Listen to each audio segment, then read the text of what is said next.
안녕하세요. 저는 빈털터리로 시작해 우여곡절이 많았으나 단칸방에서 시작해 조금씩 아끼고 모아가며 결국에는 내 집까지 장만하게 되었네요. 남편과는 같이 고생해온 만큼 백년해로 할 줄 알았는데 집이 생기고부터 자기 할 일은 다 끝났다고 생각한 건지 내가 여태까지 반평생을 함께한 사람이 맞는지 싶을 정도로 변하더라고요. 남편만큼은 아니지만 저도 필요할 때 나가서 돈도 벌어오고 했는데 이 집이고 뭐고 전부 자기 거라고 하면서 난리도 아니었어요.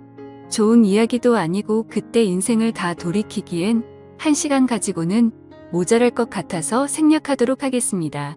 아무튼 그때 남편의 행동으로 인해서 결국 법원까지 가게 되었고 이혼하게 되었습니다. 남편과 저 사이에는 딸이 하나 있었어요. 남들처럼 둘 낳아서 잘 살고 싶었지만 상황이 힘들다 보니 한 명도 버거워서 딸아이 하나에서 멈추게 되었습니다. 이혼은 어차피 딸아이가 대학까지 가고 나서 했으니 양육권 같은 부분에 있어서는 따로 상의할 것도 없었습니다. 딸아이 또한 지 아빠가 아니라 저를 택했고 그렇게 딸아이랑 저랑 둘이서 같이 살게 되었습니다.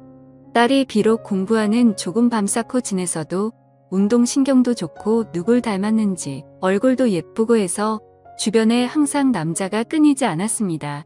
대학교 들어가고부터는 자기가 누굴 만나고 있는지 남자친구라며 엄마인 저에게 전부 다 소개를 시켜줬지요. 딸아이가 남자 보는 눈이 형편이 없더라고요. 앞길 창창한 잘 배운 사람들은 애초에 관심도 없었던 것 같습니다. 저도 대학을 나오지 않았으니 대학이 인생의 전부라고 생각하지는 않아요. 대학교 나오지 않아도 열심히 잘 사는 사람들 많은데 딸이 연애한답시고 골라오는 남자들은 하나같이 왜 그 모양인지 싶더군요. 문신 같은 건 대체 어디서 하는지 그나마 남자친구라고 데려온 사람 중에 마음에 차는 사람들 몇 명은 그나마도 문신이 옷에 가려져서 있는지 없는지도 모르는 사람들이었습니다. 그래도 어린 나이니 결혼까지는 하지 않겠지 싶었는데 다행인 건지 불행인 건지 작은 일에도 쉽게 실증을 내는 딸아이는 남자친구한테도 쉽게 실증을 내더라고요. 문제는 우리 딸이 다른 건 다 쉬어도 연애만큼은 쉬는 적이 없었어요. 어제 남자친구라고 저한테 누굴 소개하면 다음날에 다른 남자가 또 남자친구라며 저한테 소개하는 적도 있었습니다.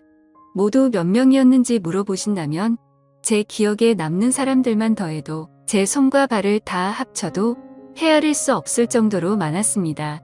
그런데 말했다시피 우리 딸이 만나는 남자들 수준이 대부분 그렇다 보니 솔직히 걱정이 더 되더라고요.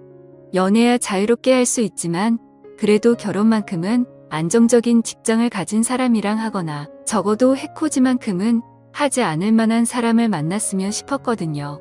연애관이 쉽게 바뀌지는 않았는데 그래도 우리 딸이 어디서 본 건 있는지 연애랑 결혼은 따로 생각하고 있으니 걱정 말라고 했어요. 따로 취직도 안 하고 그러고 있는데 이번에는 남자친구가 아니라 결혼 상대를 소개시켜준다고 저를 불러내더라고요. 일도 안 하고 어디서 저런 사람을 물어왔는지 여태껏 소개받은 사람들하고는 전혀 다르게 멀쩡한 사람이었습니다. 정신머리도 똑바로 박혀있는 듯했고 직장도 제법 이름 있는 대기업을 다니고 있는 사람이었어요. 당연히 문신도 없었고 말입니다. 그동안 딸이 어떤 남자들만 골라서 만나왔는지 알고 있었기 때문에 결혼 상대라고 데려온 사위를 처음 봤을 때는 안도감도 들고 한편으로 너무 기쁘기까지 했습니다. 다만 문제가 있었으니 사위가 직장도 안정적이고 다 좋지만 따로 가족이 없는 사람이었어요. 스스로의 힘만으로 저렇게 성공했으니 높이 쳐줄 부분이 있는 건 인정하지만 결혼하기에 당장 직장 말고는 아무것도 없었답니다.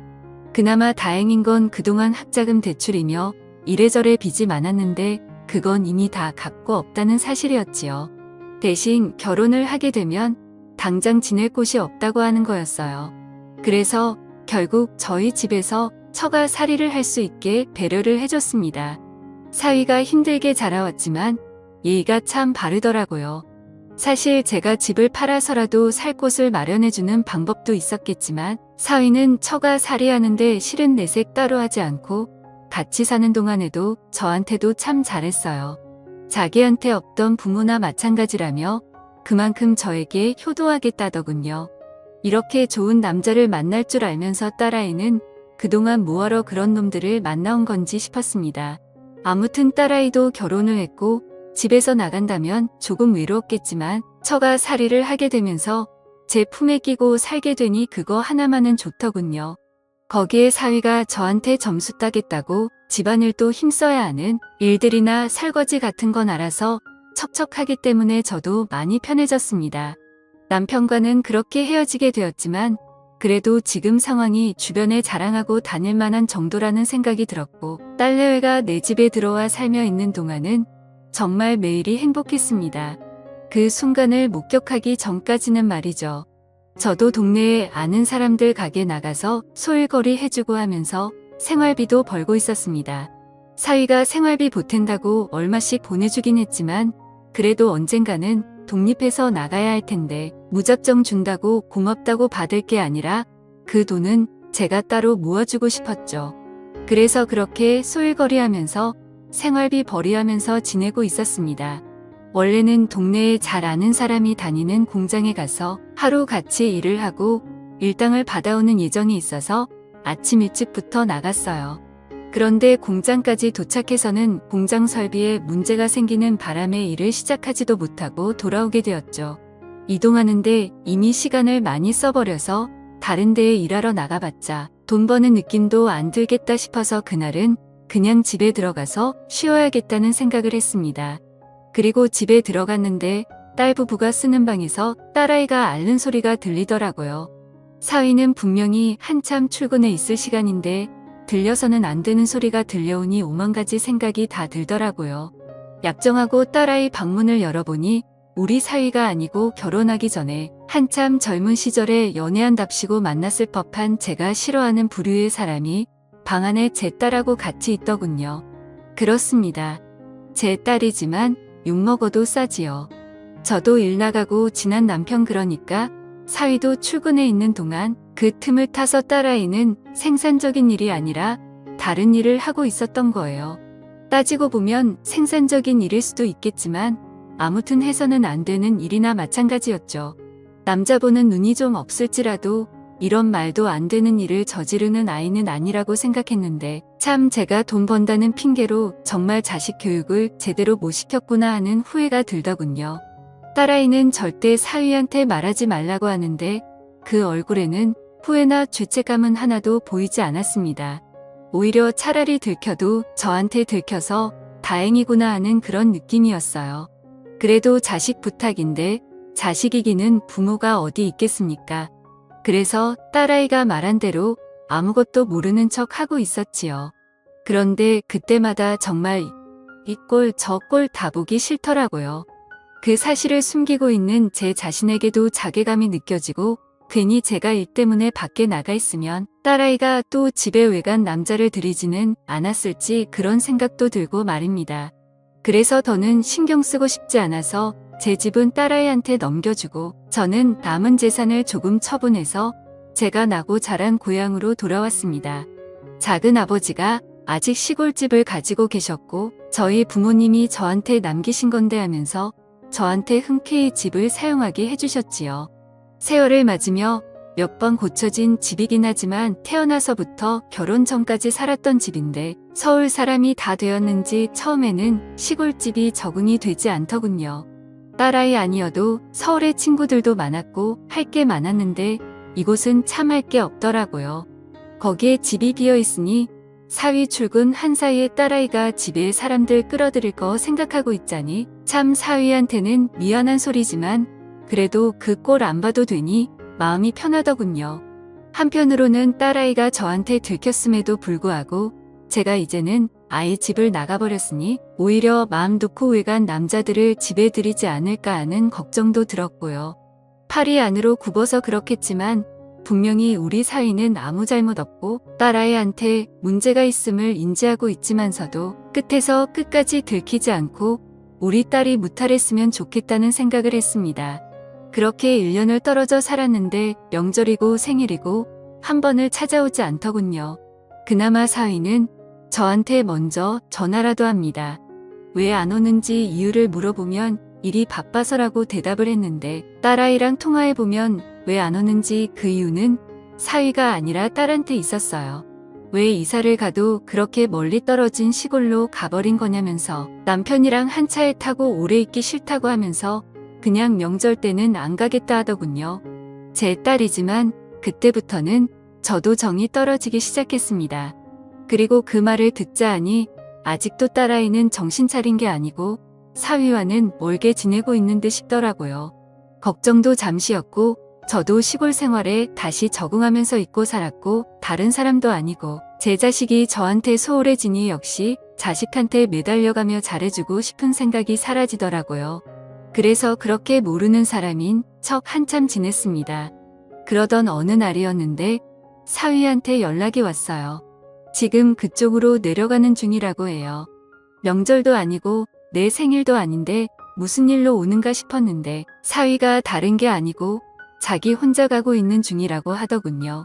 무슨 일로 오냐고 물으니 회사 출장에 잡혔는데 같은 지역이라서 그래서 간만에 숙소 안 잡고 장모님과 같이 저녁 식사라도 해야겠다며 찾아오는 겁니다. 음식은 제가 서울 살 때 엄청 좋아해서 일주일에 한 번씩은 꼭 가던 국밥집이 있었는데 그게 생각나실까봐 포장해서 가지고 오는 중이니 밥도 차릴 필요 없다 하더군요. 내 자식이 나한테 이렇게 소홀한데 신경 써주는 사위 마음 씀씀이가 너무 좋더라고 합니다. 아무리 회사 일로 출장을 왔다고 하지만 여기는 도심에서도 많이 떨어진 시골 동네인데 끝끝내 숙소 안 잡고 저희 집으로 오겠다는 거잖아요. 거기에 저 번거롭지 않게 식사도 포장해오고 그것도 모자라서 제가 제일 좋아하던 식당을 기억해서 거기 음식을 사오는 기까지 했으니 말이지요. 이렇게 자상하고 섬세한 남편을 두고 내 자식은 왜 정신을 못 차리고 저러는지 싶더라고요. 그래도 그동안 시골에서 혼자 지내느라 적적했는데 오랜만에 사람이 있으니 좋더라고요. 결혼하면 다들 편해져서 살이 좀 찐다는데 사위는 어째 살이 더 빠진 것 같다고 물으니 그냥 쓴 웃음만 짓고 아무 대답도 없더라고요. 아주 보고 싶었는데 못 내려와 미안하다. 길이 먼데 어찌 오느냐 괜찮다. 이런 뻔한 안부를 몇 마디 주고 받으니 할 말이 많이 없어 조용해졌습니다. 사위도 사실 능글맞은 부분도 없고 아무래도 편하게 있기는 힘들었겠지요. 그래도 저 생각해서 이 먼 길을 와준 것만 해도 불편해 보이는 모습에도 고맙기까지 하더군요. 그동안 혼자 시골에 있는다고 할 게 없어서 이것저것 만든 당금주들이 있었는데 사위가 술을 좋아하는 건 알고 있어서 인삼주내하면서 너무 긴장하지 말고 편하게 있으라며 사위한테 술을 한두 잔 권했습니다. 처음에는 사위도 머뭇대더니 그래도 좋아하는 술에 직접 담근 귀한 술이다 보니 좋아하는 술을 안 마시고 지나칠 수는 없었나 봅니다. 그때그때마다 담궈둔 술이 많다 보니 다른 사람도 아니고 내 딸 먹여 살려주는 사위가 마시는데 아깝지는 않았습니다. 사위는 사양하면서도 계속 한 잔 한 잔 마시다 보니 어느덧 잔뜩 긴장해서 힘이 들어가 있는 모습은 온데간데 없고 슬슬 몸이 풀리는 듯 싶더라고요.